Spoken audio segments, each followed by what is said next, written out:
growing up rule was you eat everything on your plate. Right. And I remember sitting at the table until 8 o'clock at night, trying to get that last piece of whatever crap it was eaten. And then my husband, they had a rule where you had to always leave something on your plate. Conflicting The rules. opposite. So so he'd leave shit on his plate and I'd eat it because you got to, my rule is you got to eat everything on your plate. So I love yeah, that. it's all my parents and husband's fault. And that's often how it is, right? It's just that's what we learned. So we're gonna come back to that Patty Burt in a sec, but I addressed this recently. That was even just this summer, I think. We were at my parents and we had flown there, my daughter and I, and she had been like at the airport and she flew and she hadn't eaten. And so it was like before dinner, but I was giving her a snack. And my dad made a comment about, he was like, when I was a kid, I would have got like beaten if I was like eating cheese before dinner. And I was like so affected by it because I felt that I was being judged. And so then I had to ask all these questions because I was like, okay, this is ridiculous. She's a toddler and she's hungry and she needs to eat, right? But it's like obviously that's how he grew up. And then I learned that from him. And even though I'm not doing it, we're still affected by this, like, oh shit, am I supposed to be following this rule that I forgot about? So yeah, that's where we get most of this stuff. So Patty Burt, I'm curious, where do you land now with those rules? Well, one thing, I still eat everything on my plate, but I use smaller plates. Okay, so do you feel like that works? It has been, yeah. Yeah. I'm just starting to get into the intuitive eating book. Yeah, it's something that I've never been very in tune with my body and different cues, and it's a learning process for sure. Totally. Yeah, and it's not usually a fast learning process too. Hey, Kirsten, would you not say it takes some time? Unfortunately not. I wish I had better news. I know. Yeah. Well, because also think of how long, Patty, you've been employing those habits of clearing your plate. Like that's going to take a hot minute to unlearn, right? Yep. Patty McEwen. Hi. Hi. What you got around food rules? No alcohol any night other than Friday and Saturday. Anything else? There's a ton of food rules. Oh, okay. Food after 7:30. That's why I was eating when we started. Nothing white, no white bread, no white rice, no potatoes. Lots of rules. Lots of rules. Okay. Kirsten, do you want to address those ones? Mm-hmm. I mean, I can totally relate. I actually wrote down my food rules before tonight, and that I've had at times during my life, like sugar will make you fat, all carbs will make you fat, fat will make you fat, everything will make you fat. What am I supposed to eat? I shouldn't eat after 6. I should only eat carbs in the morning. What else do I have? If I eat breakfast, it will make me eat more throughout the day. Gluten is bad for you. Dairy is bad for you. Forget about potatoes, they're way. So yeah, I totally can relate to that. And all I can say to begin with is it must feel overwhelming, right? It feels overwhelming to have to follow all these rules all the time. So I would say try to break it down, each one. I would ask 2 questions. Number 1, where did I get this food rule or belief from? Where is this coming from? Why do I even have this as a rule or value in my life? And second, I would ask, does this serve me? I think Anne mentioned something about this a minute ago. Is this serving me? And I would encourage you to break those rules and see how you feel, a little bit at a time, one at a time. You don't want to create stress and anxiety around it, but break the rules and see if you feel better or worse or nothing changes. And then that, to me, that's the first step in sort of getting rid of a rule. Where did it come from? Is it serving me? And then break the rule. Yeah. I totally agree. And Patty, we talked about that. Was that just last week? We talked about breaking your rule, and how did that go? It was fine. I didn't fall over and die, and we had a lovely evening. So Yeah, for Yeah. context, my husband brought home a bottle of wine on Monday afternoon. We both had the day off and we'd set the tree up on Monday. And he was out getting something and thought, well, wouldn't it be nice if we just sat and looked at the tree and had a glass of wine? But I don't drink wine on Monday nights. But I did because he was just trying to be thoughtful and lovely. And yeah, I had a glass of wine and it didn't kill me. And Yeah. how did you feel after? Did you feel like negative stuff came up, like guilt, or in that moment? In that moment, yes, but I, just tried to push them away. Because it was Did that lovely. work? Great. Mhm. Yeah. So, and I might take a little bit of practice for the feelings of it Mhm. being lovely to be a little louder than the moment, like the temporary feeling of guilt. But that's a perfect example, Patty. And so I would say too, like if and of course you don't like this isn't required homework to write down all your food rules, but it's a great exercise. Most of us have them. And so if it would serve you, I would invite you to do it as homework. In the steps that I mentioned. And then just like Kirsten was just saying, address the loudest one first. So the most, whatever the most upsetting, not even upsetting, but whichever one is serving you the least, you can even rate them if you want. And then that would be, like Kirsten said, just address that one, like Patty did, one in the week. And then, so Patty, I would say if that felt good, maybe try it again this week, or maybe that's not something, like maybe you don't want to start drinking every Monday. That's also like a reasonable that's also reasonable, right? But the point is not really the act, it's the intention behind it, right? It's having the it's being confident enough in your decisions that you can go with the flow a little bit, and like have the birthday cake and have the wine and trust that it's kind of for the greater good, like it's for the joy, it's for having fun. And then, but conversely, it's also, and Kirsten, maybe you can say this sort of better, we can kind of fall into a trap of then like going too far the other way, right? And then always, like, it's always Monday. there's always, the husband's always bringing home wine, what do you think about that, Kirsten? Well, I think first your point about like it's about building trust, that if you break the rule, like everything is not lost and you don't just become like a cookie monster, But I also think that yes, it's kind of like a fine line, but I feel that sometimes going to the other extreme is an important lesson. Totally. So like, yes, of course, like it's not good if we are just like for lack of a better word, binging all the time. But I also think going to that extreme helps us to identify what like moderate feels like, if that makes sense. Yes, that totally makes sense. And just to give this different context, you guys, this exact conversation can be applied to exercise. Right? Like your rules that you have about fitness, you can go too far both ways. You can totally go too far both ways. And I've gone too far both ways. And so now I know what good feels like. Exactly what Kirsten mentioned. Yeah, because then you kind of know what it's like to be on this like super restrictive, like governed by all these food rules that may or may not even be serving you. And you also know what it feels like to be on the maybe a little bit overindulgent side. And then it's about finding that middle ground more often. Yeah. Yes, exactly. So Patty McEwen, with that information, what do you like, what's your approach this week?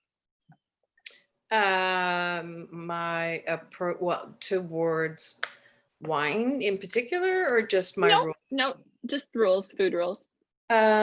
Just trying not to adhere to all of the rules all the time. So maybe I'll try to find something that I really want this week and break a rule. Yeah, I like that.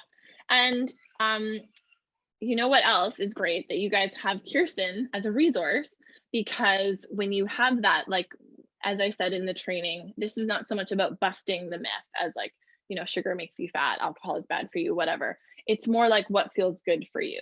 So, Patty both Patties gave some really good examples. So then if you want to know really like, is the most current research support this or whatever, like then you ask Kirsten. She's a professional, and hopefully you guys trust her. I know that you do, but that's a thing too, right? Is you have to find your person. You have to find your person who you trust. you know, you're here hopefully because you trust me.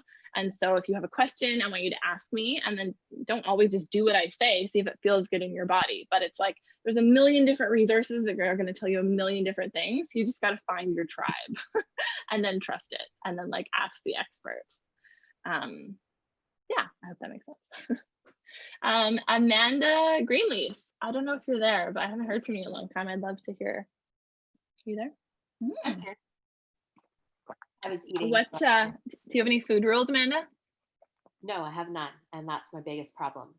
Yeah, I and eat that's the thing what I too. want- what I want when I want, and then regret it after. So maybe some boundaries would be good, but you know, I often find myself being like, oh, I wish I didn't eat that. I don't feel good, or you know, I'm gonna have to run way further tomorrow or something like that. But I have no rules. I feel like you just set a rule, actually. Yeah. When I don't eat well, I have to exercise more. Mm-hmm. Yeah, that's a rule. And Yeah. so, yeah, Not for like, directly to food, but Mhm. yeah, Yeah. the guilt after. yeah. And so Amanda and Lindsay, because I know Lindsay, you're going to say the same thing, or for like people who say that they don't have any rules, I still want you to list them, whatever they are, right? Or whatever they're not, or whatever you want them to be, or maybe write down what you think your rules should be, and then you examine each of those and see how those feel in your body, because the first draft's not all going to feel good for sure.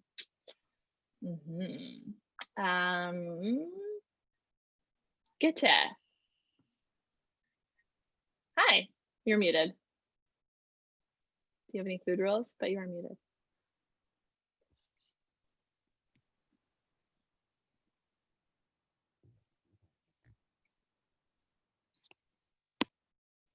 Okay, we'll come back to you. We'll come back to you. Jamie, are you there? Maybe not. She has many children. She's probably busy. Lindsay. What are your food rules or not food rules, or rules about not having rules? So I didn't think I had any, and then listening, I do have a lot actually. So Okay. I don't have food rules like the guilt, or maybe I do actually. I eat everything. I don't have, like, I've never dieted or anything like that, so I don't have like the no gluten. And I've always kind of went, okay, unless my doctor says don't eat X, Y, Z, then don't do it kind of thing. But that intuitive eating, boy, I need to learn that. So, and that hunger cue. So I'm going to play around with that. But so one of the rules, and I mentioned this when we talked actually in Andrea's, I don't know, one of those Q&A Panel. Yeah. So one of the rules that I have is, and I talked about like generationally from my parents and stuff like that, and farmers, and so we eat very local, and we eat very so like I have not had, like, for example, strawberries in winter in probably 8 years. Like, for, you know what I mean, like, unless I'm at a restaurant or something, I'm like, oh, a strawberry. So it's I grow my own vegetables, and I do everything in the fall, and I have, so all my berries are from the summer, so that's sort of what I eat throughout the winter. So it's this weird way that I've adopted from my parents, actually from my grandparents. So yeah, so that's kind of like, the thing too is this year I said to my husband, I don't even know if I have a huge vegetable garden, and I don't even know if I like gardening. So I was like, that is just the amount of time it takes to do all this. And honestly, we have the most beautiful fruits and vegetables here in BC. So it's just the weirdest. But anyways, I was just thinking, like, I literally wrote it down, was like, that's a rule, I think. And I've just kind of been playing with that lately. Yeah, I love that you're playing with it. Yeah, because like eating locally, like, I don't know, how does that sound to you as a rule? Does it feel good? Does it not feel good? Yeah, like I can't even imagine another way. So that's, I've never not, like, even like sustainable fish, like even before all these, like, sustainable was even a word, like, Yeah. my family fished, and we eat all parts of animal. We use it after, if what we can't eat, we use. So like talk about no waste. I would never waste. And like I would eat it. Like So that's a rule. That's a rule. I wrote that down too. I was like, Okay, hey, good. wasting food wasn't even like, even like if you poured me a cup, like I have gagged things down to down me because I would never waste. Like if you poured me a glass of milk, or I don't even know, like I can't think, but you know what I mean? So that is it. Or Yeah. So that's a good one. Those are all good ones to examine, I think. I wrote them down. There's a bunch of other ones too, like even with the babies, like when my kids were like, now they're, you know, my oldest is in his 20s, but like they never had like canned food, like my mother. So like my aunt who's an elder, she came and took care of me. So she showed me how to prepare everything. So I think, wow, like when I say it's deep, it's deep. I don't know any other way. So it's interesting, these rules. Yeah. And when it's deeper, it just takes longer if you want to unlearn it, right? And it doesn't mean you get to decide. That's the power of it, is like you get to decide. Yeah, Sonia says she likes your rules. I kind of like your rules too, but you just have to you know, not the choking milk down part. Well, they're a lot of work. So, and that's the thing, is you only have so much energy, right? So right.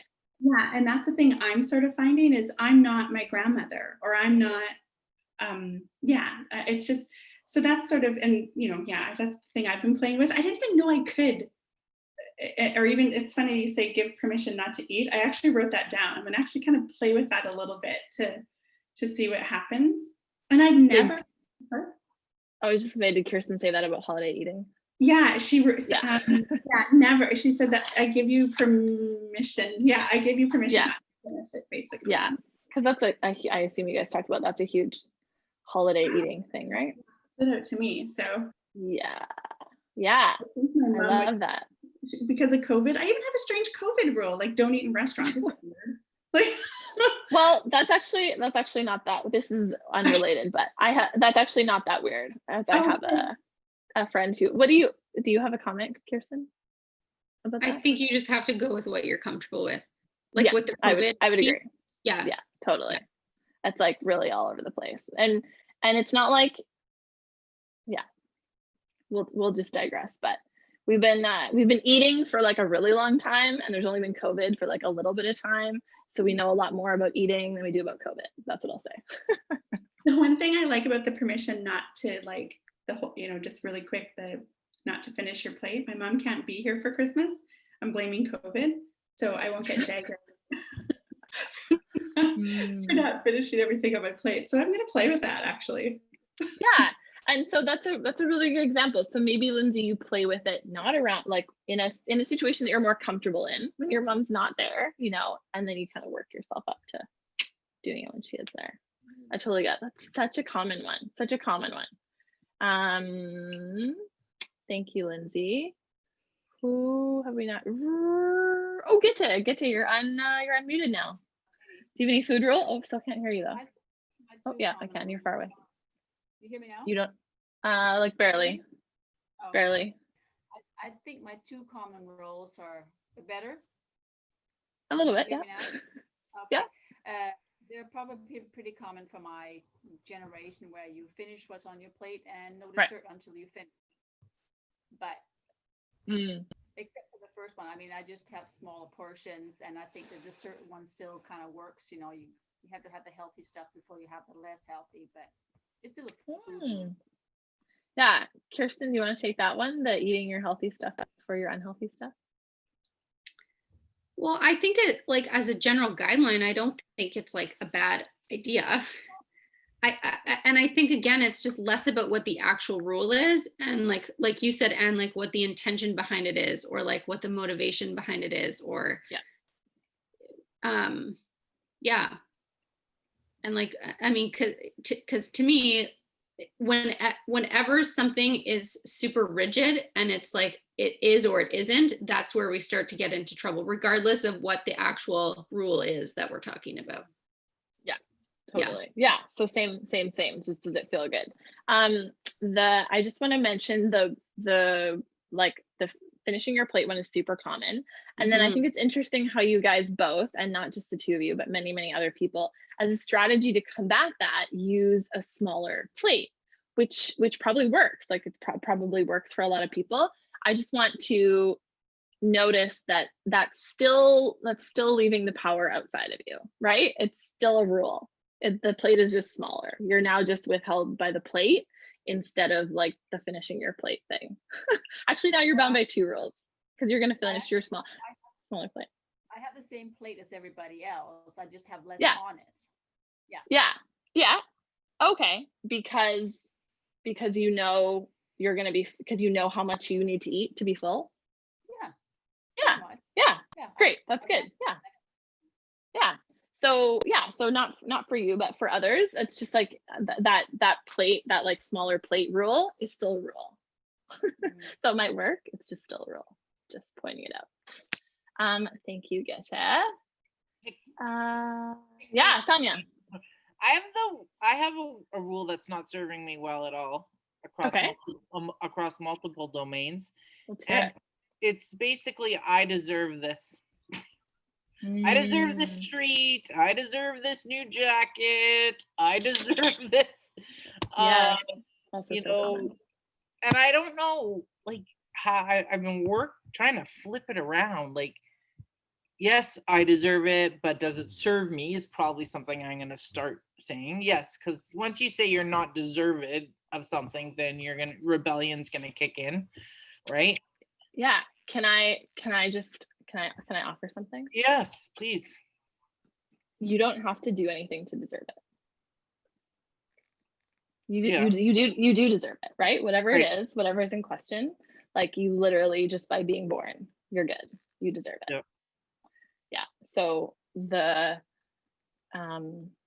when you believe that, then you don't convince yourself that you need these other things. You know what I mean? Mm-hmm. But yeah, that's such a super common one. The story I always think of that is Jillian Michaels. Like, whatever you think about Jillian Michaels, but she tells this story about being on Oprah, and then they're backstage and they're like having their snack, and Oprah gets her Diet Coke, and Jillian Michaels like made some judgy comment, and Oprah's like, "This is my treat. I deserve it." I always think about that because it's like, so yes, that's how lots of people think, right? So Can I add Kirsten, one thing to that? yes, please. Sometimes also from like a physiological perspective, when we are always looking for a reward, it can be from a dopamine deficiency. So that's a brain chemical or neurotransmitter that's involved with like feeling good and feeling like satisfied with where we're at with things and what we have. And one of the best ways to increase dopamine is movement of any kind. And it only takes about 1 minute of movement to increase dopamine levels in your brain. So if you feel like you're kind of stuck in this circle of like, I deserve this, I need to treat myself, like regardless of what that is, if you just like get up and move for like a minute, or like do a couple push-ups, or like do lunges for a minute, or walk around the block for a second, whatever, that can really, really change your brain chemistry and move you out of that cycle. Okay, that's Yeah. great. Thank you. I Thanks. love that. Because when I tried to go a no carb diet, then I got depressed once Yeah. or twice, and I'm pretty sure that was because I didn't have any dopamine or serotonin that the carbs release, right? Or Mhm. help release. Is that how it works? Yeah. And Part of it, absolutely, yeah. And Okay. Kirsten, correct me if I'm wrong, but your brain works off sugar, which comes from carbohydrates. So that's why you get that, right? Is that right, Kirsten? Like basically. Mostly, yes. Okay, but like that's why you get brain fog when you're carb deficient. Because Yeah. you need sugar. I'm gonna break it down to that. Long story short, yes. Layman's terms, yes. You're welcome. I was gonna say one more thing about the deserving it thing, Sonia, is I think that comes from another rule that's like similar to what Amanda says, is that you have to earn your food, right? We have to earn our food, but there's like we all need to eat. You guys don't have to do anything to need to eat. Like there's a certain amount of calories you need every day to eat. So you don't have to earn your food. It's just if you eat more or less than you need, then there are certain things physiologically that are going to happen in your body. What say you? Or that the rule is that you're not allowed something. Because if you're allowed something and it's fine, then it wouldn't feel like you deserve it or need a treat anyways, you know? Right. So there might be some things that you feel like you're not allowed to eat, and that's why you're saving them to be only treats. Okay. Yes. Yeah. Yes. I like that. Yeah. Thank and you. that kind of comes back to that like 2 categories of food: acceptable, cheat or treat. And I do still prefer the term treat to cheat, because like you're not cheating on anything. And the other thing, I don't really say this to anyone, but it's like you're not a dog. Like you don't get a treat for like doing something. You don't need a treat for doing something. You don't have to do a trick to get a treat. You're not like an animal. You know what I mean? Like if you want a treat, you can have the treat. You don't have to work for it, in my opinion.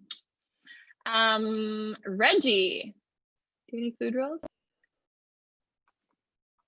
I didn't think I did, but I think I have a couple. I don't eat after dinner. Like I don't have a time on it, but I don't eat after I've had dinner. If dinner happens at 7 or 8, that's fine. I just don't eat after that, unless I'm going to the movie. So I do break that rule. If I'm going to the movie, I'll have popcorn or M&Ms or whatever I want to have.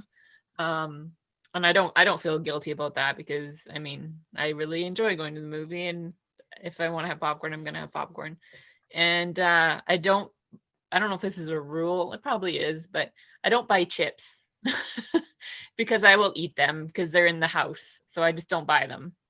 Yeah. It's the easiest way not to have them. I mean, once in a while I will, but then they're gone. With like 2 days, 3 days, a big bag is gone. So I just try not to buy them just because it's too easy. Then because I will just eat them all. Yeah. So but I think it sounds like. Oh, did we leave you? Go ahead. I was just gonna say, it sounds like those rules are working for you. Like, what do you think?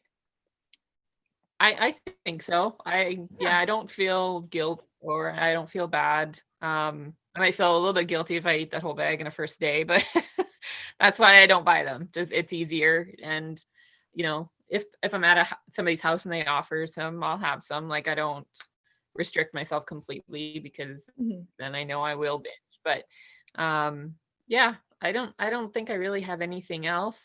I don't drink very often. But if I want to have a drink, I'll have a drink. And I don't know. That's all I really got.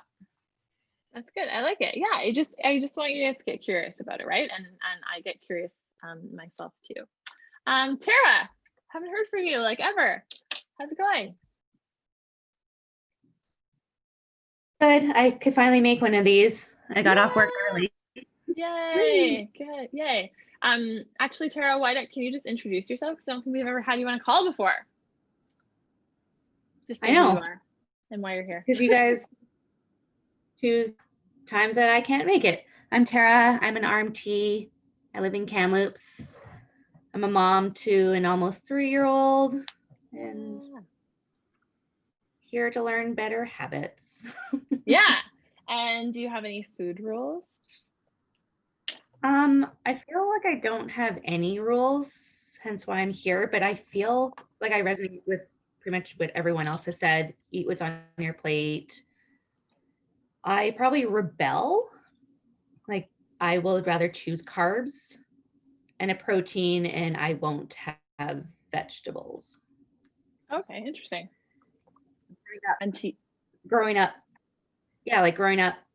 our meals were like clockwork. Like you knew what day it was by what we're eating, or vice versa. And we'd always have a protein, a carb, and a veggie. And I just got sick of the frozen vegetables, like that little rotation of whatever. And I just choose not to eat vegetables.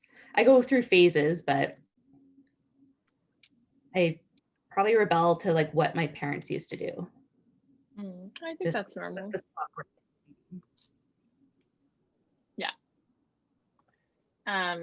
Any other ones? Sarah? Eat what's on your plate. I'm diet after diet, so I've cut out gluten, dairy, grains. So I've